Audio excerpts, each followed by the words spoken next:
Today on Fixing Bugs and Stuff, we're going to start bracing the door jambs to remove the heater channel.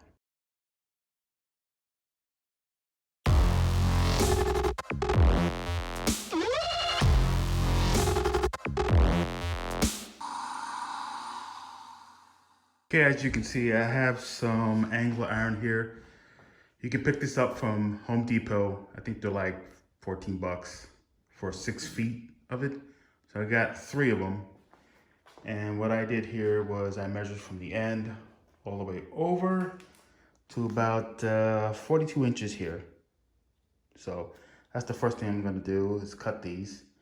And then I will grind off a spot inside of the car, and I'll show you where, and I'll show you the measurements for that so you can attach these with a welder.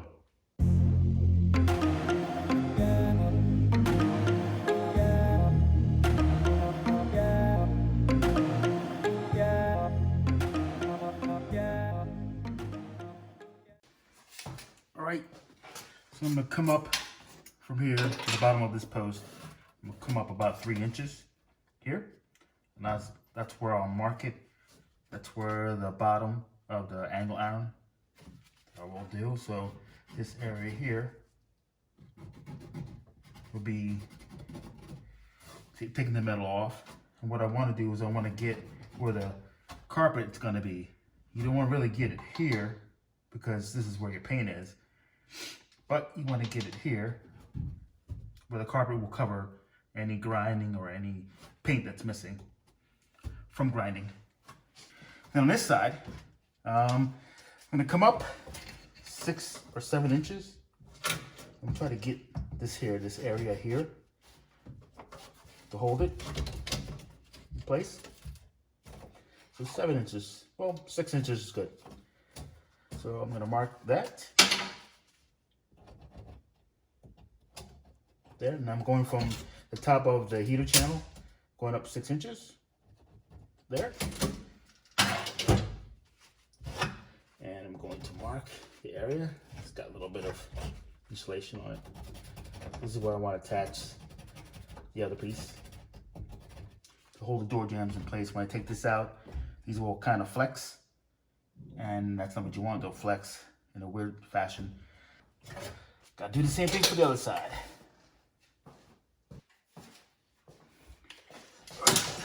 Go up to 3 inches here.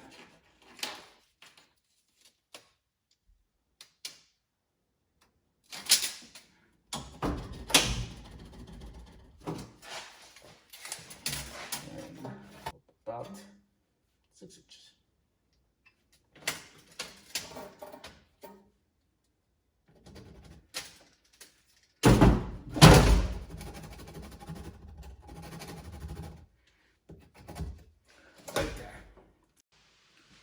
Okay, at this point, I'm going to take off the paint here, take off the paint here, and then I'm gonna take off some paint here to give a good grounding for the welder. So let's get started.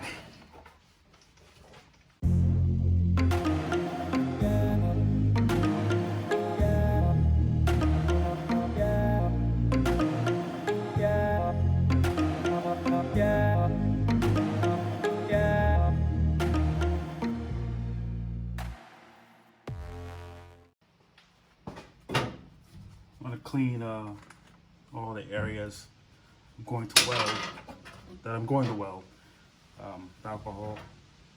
I want the cleanest surface possible.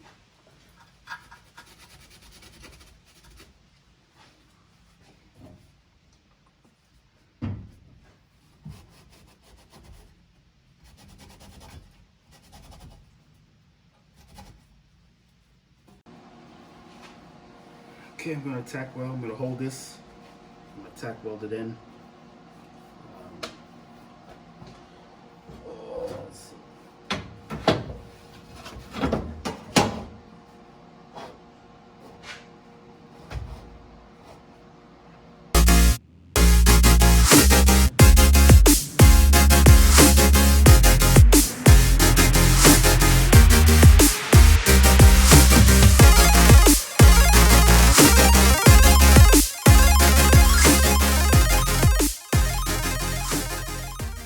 So for my welding machine here, the sweet spot, if you guys ever get to Eastwood, this is a great machine. The sweet spot is the settings here. It's F, then it's like 7. Seems like to be a good sweet spot. I may kick it back to maybe 6, but it seems to weld pretty well. You can see the tack welds I did here. Not too bad. Didn't burn it through, just right. A little heavy. I'm gonna cut back the wire feed. See on this side, it got a little hole there. That's from too much.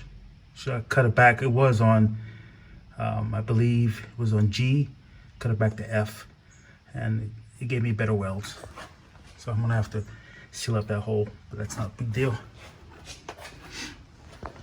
And I think I'll weld a brace in between the two. That'll be next. Okay, everyone, as you can see, I welded in the braces here.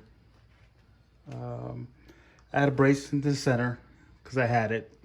You don't really, I don't think you really need it, but because I had it, and then I added some more braces, just playing with the welder, basically, just having fun with it. Those are tacked in mostly. You don't have to really weld too much on these. You just want to make sure that the door jambs just stay straight when you separate the body. So that's what we're going to do next. We're going to lift up the body off the floor pan or the chassis.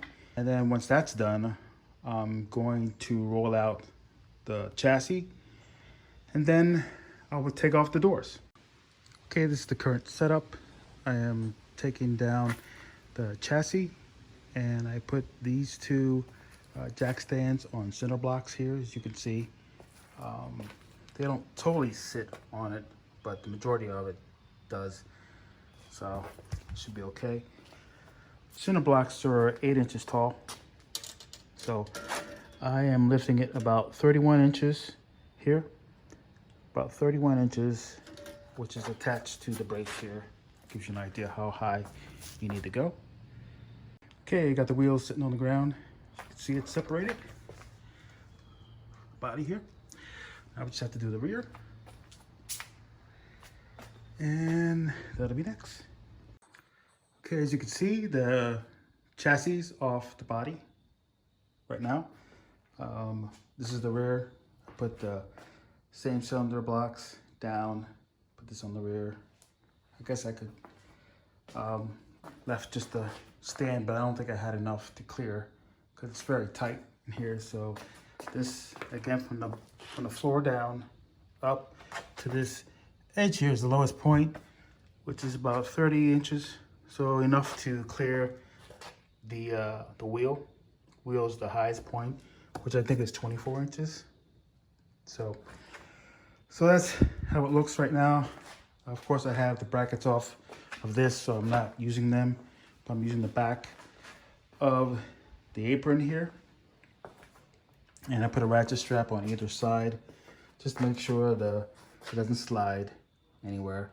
And this piece here where it's rounded and flat is perfect, because there's a flat part here that sits on, but there's a U shape. I don't know if you can see or not. There's a U shape underneath the jack stand, so this can pivot any which direction you need and stay on there, where the square kind of fights it a little bit. It'll pull the jack stand up, and not that great. Same thing with the front. So now I can move chassis out if I wanted to. It should clear. Yep, should clear. No problem there. And no problem here. Plenty high. So for now, I'm gonna leave it where it is. And then what I'll do is I'll get another beam like this and stick it through this area once I get the chassis out. So go back and forth. Well, that's it, guys. That's the chassis off the body. Oh, and one more thing. I have about 9 inches before I hit the garage door opener.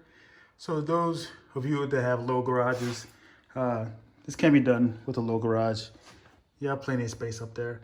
unless you have a huge garage door opener, which I think this may be one here. I still think you have enough room. Please like, subscribe, and comment. And thank you for watching.